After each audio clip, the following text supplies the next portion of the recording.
right, so we just pulled the E32 out. Today we're working on my E38. It's a 1995 740i, which is overall, I'm not, trying to hurt anybody's feelings here. It's kind of a lame car. It's not, it's not a shorty sport. It's not a 750. I had a few reasons for buying this car. I'm selling my E32. I was able to pick this thing up pretty cheap. It's a short wheelbase, which is cool. I like the ILs on the E32, but I don't like ILs on E38s.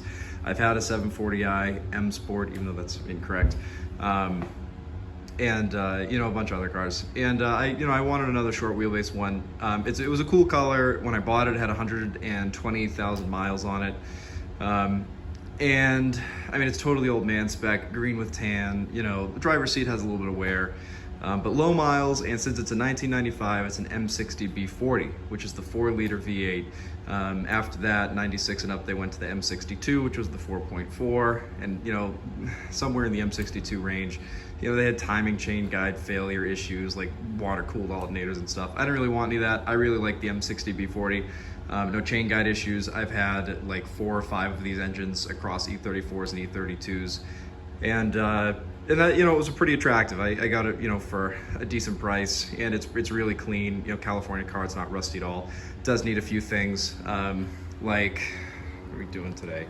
So we're gonna check the oil pump bolts, because on M60s, they get loose, back themselves out. You can lose oil pressure. I imagine the pan has never been pulled off, since it only has now it has 124,000. It needs a thermostat. I took a little video to illustrate why the temp gauge when you're driving goes from nice and warm all the way down to cold. I mean, not all the way down to cold, but it starts moving towards cold, gets back up to warm, goes back and forth. Definitely not a sensor, because I've had a few that had bad sensors, and the heat gets a little funky too. So we're gonna put a thermostat in it, see if that helps. Do the oil pump bolt. It also needs an oil change. So we're gonna change the oil. Check this thing out. It's totally filthy. I haven't even washed it since I bought it. It's got a bunch of scum on it and stuff, but it's actually really, really nice, really straight. Needs a few little trim pieces on the doors, but it's actually a really nice car, and it drives really, really well. So I also just want to put on the record that this car, it's the 4-liter V8 and the 5-speed automatic 5 HP 30 trans. The rear gear is 3.15. It's an open diff. I thought it was actually going to be the 293 or whatever the more highway gear is, because I was actually trying to see what the best fuel economy I could get with this thing is.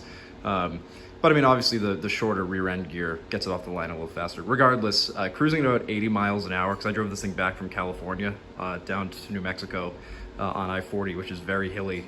Cruise set at 80, this thing was getting 24, 25 miles per gallon. And that's pretty cool, for such a smooth and quiet ride, fast, even on hills. So it's a pretty cool drivetrain, I think. Really efficient, small, powerful V8, good trans, decent rear gear, and that's getting really good fuel mileage. It does need premium though. All right, so just got the car up and the cover pulled off, the 2 inspection covers. I actually have not been under this car. I looked under it a tiny bit when I bought it just to make sure it wasn't rusty. Obviously it's not, because California. The previous owner said the power steering leaks a tiny bit. So I think I see where that might be. I also thought maybe I saw a little oil drip on the ground, but I wasn't sure. But looking, I noticed one of these oil pan bolts. Yeah, that guy right there, that's got a little oil on it. I really see it coming from up top. So it might be leaking there at the gasket, which would be good, because that'll be easy. And then that looks like the power steering leak right there. Doesn't look like the line, so maybe I'll try to either tighten that up, make sure it's real nice and snug, or I'll just get some new crush washers and a banjo bolt and take care of that. The rest of it's nice, a little wet around the bell housing area, but clean, definitely clean. I like what I'm seeing here in terms of leaks. Definitely easier than some of the others I've had to deal with, so we'll see what happens here. Gonna get the oil drained, see how that looks. The oil has 5,000 miles on it. I'm sorry, 4. It's got exactly 4,000 miles on it. She had it changed right before I bought the car, which was very kind of her. The shop changed it with 20W50, which I disagree with. That's not what I would have put in this car, so I'm going to change it with 1030 synthetic. And we'll see how it looks after 4,000 miles. And see how many bolts are sitting in the pan, see how many are loose, and see what it looks like in there. Sorry about my terrible gloves. I can't find my latex ones, so see what we got. A little dark, but for 4,000 miles, not bad. Naturally, both these bushings are broken, so did the old vice grip trick and got that going. So if it works, it works. So I got most of the oil drained, filter changed, etc. And I just went to go break these loose by hand before I gun them all off, and they are pretty much all hand loose. I haven't touched any of these. All right, yeah, ridiculous. This one's probably super loose. Yep, no effort. Wow, so I don't know if this has been changed or if these bolts are just original. And I mean, there's zero effort here.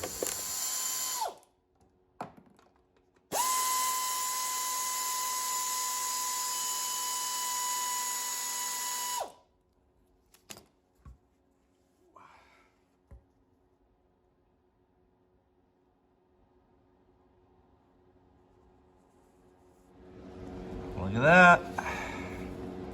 This is why you check. Nice. I'm gonna suck out all this oil, see. It doesn't look like there's anything else, but just to make sure. All right, so got the pan cleaned out. I'm gonna say that was the original gasket. It was cork. It was on there like nothing I've ever seen. It took a long time to clean off. Wiped out the pan pretty good. You'll see there's some thread marks worn into the pan. That's not uncommon. I've seen it on pretty much every one of these I've pulled off that had a bolt in it. Basically, the bolts just roll under the oil pickup, and the vibration, they get stuck. The vibration just wears them into the pan a little bit. So I'm going to clean up the gasket surface on the block, and before I slap this thing back together, obviously I need to reinstall that bolt, and then on the oil pump on the back here, I'll show you in the next clip, all those bolts, you got to take them out one by one, shoot some cleaner through the threads, through the holes, and then reinstall the bolts with Loctite, torque them to spec. And I'll probably pull this cover off just to make sure the tension on the chain looks good too. And then we'll see where this bolt came out of also. But it looks pretty good in here. All right, so just took the chain cover off. Slack looks fine, but look what we have there. There he goes. See, there's one guy right there, one guy missing. So just getting started on these guys. There's pretty much no torque left on those bolts. This one I was able to loosen with fingers, so they're all pretty much ready to come out. So really good idea to check these if you have an M60 car, M60B30, M60B40, and I'm pretty sure some of the others, maybe even like the M50s, do it too. But either way, so we'll one by one pull them out, blast out the threads, blow some air in there, through a thread locker, zip them back in there, torque them up. All right, pan is reinstalled, bolts all tight, and gonna go do the thermostat.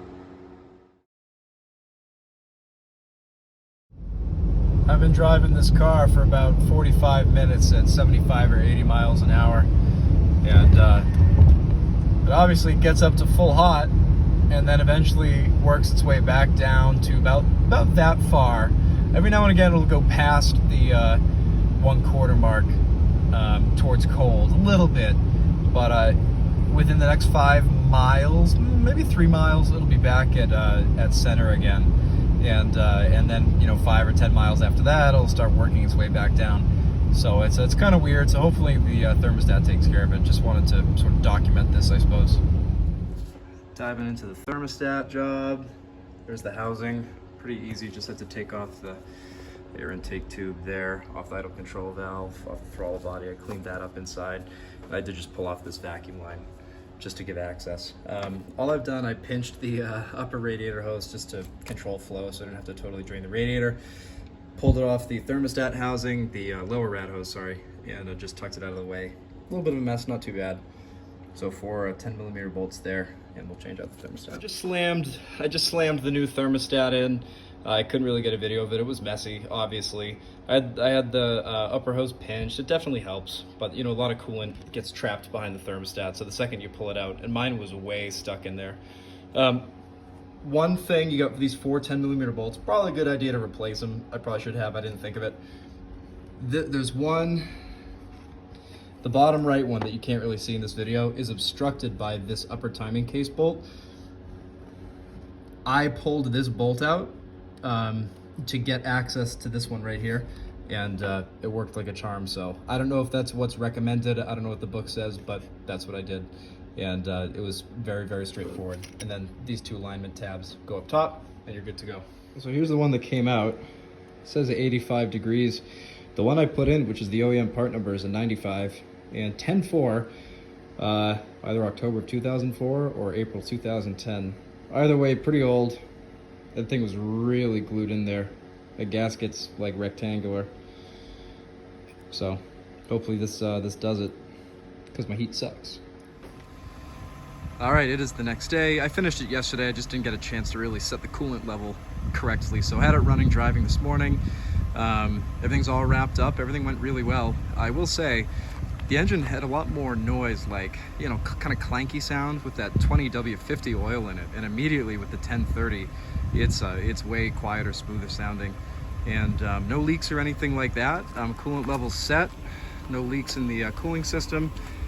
And the operating temp is right where we like it, and it's not going down. Heat feels a lot better. I think some of the vents, one of the vents still is cold, so I might have to mess with the actuators, the heater valves, but overall really good. Definitely much better. Thank you for watching. Bye.